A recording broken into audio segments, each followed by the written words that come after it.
향후 7화에서 길체 그리고 은혜낭자가 청이 포로로 끌려갈 것이라 생각하거든요. 가엾은 여주인공들이 포로로 끌려갈 것이라 생각하니 불현듯 저는 당시 조선인 포로들이 청까지 어떤 방법으로 갔으며 청에 도착한 포로들의 삶이 어떠했을지가 너무 궁금해졌습니다. 하여 관련 자료들을 찾아보았는데요. 먼저 청까지 가는 길이 만만치 않았습니다. 지금과는 달리 마땅한 교통수단이 없었을 당시, 특히 청이 조선인 포로들을 위해 말이며 가마를 지원해줄 리 만무하죠. 오로지 두 다리로 걸어서 2000리가 넘는 길을 가야 했다고 하는데요. 2000리는 킬로미터로 환산 시 785km에 해당하는 거리입니다. 우리가 서울에서 부산까지 고속버스를 타면 4시간 20분 걸리거든요.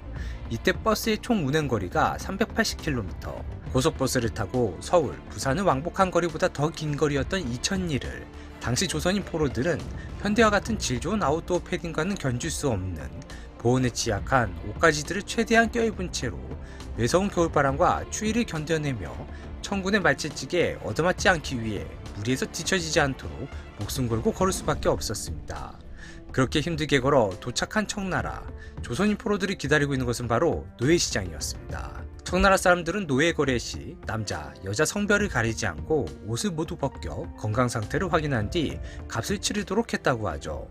불행 중 다행이라 해야 할까요? 자신의 몸값을 돈을 치르는 방법으로 포로에서 면해 자유를 얻을 수는 있었습니다.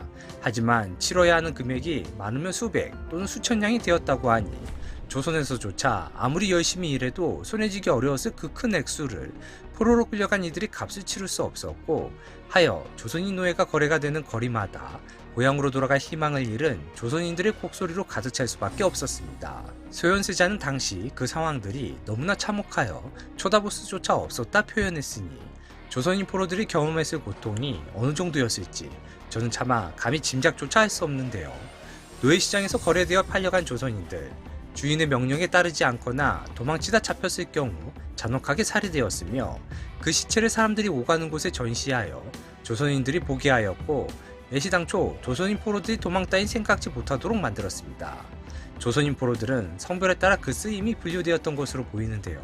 신체 건장한 남자들은 조선령이란 외인 부대에 편입되어 청군의 보조부대로 전쟁에 나가도록 했고, 그 밖의 남자들은 척박한 황무지를 개간케 하거나 각종 공사노역에 투입시켰습니다.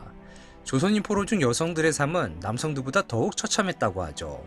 운이 좋아 청의 왕족, 귀족 등에게 팔려가 첩이되어 호강 아닌 호강을 누리는 여성들도 있었으나 이는 극소수였을 뿐, 더욱이 그렇게 첩이된 여성들도 본처에게서 잔인하게 살해되는 일이 비일비재했는데요.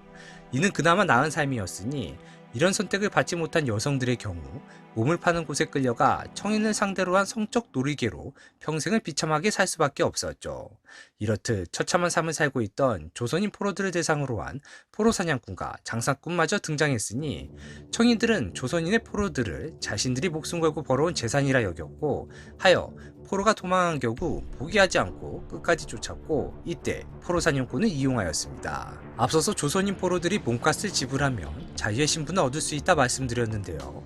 포로 장사꾼은 포로의 몸값을 대신 지불하고 자신의 것으로 만든 후 조선으로 포로를 데려가 가족들에게 마진을 얹어 되팔거나 또는 강제 노역을 시켜 중간에서 이윤을 챙기기까지 하였으니 조선인은 청에서 사람이 아닌 물건 또는 가축 취급을 받아왔던 것이죠.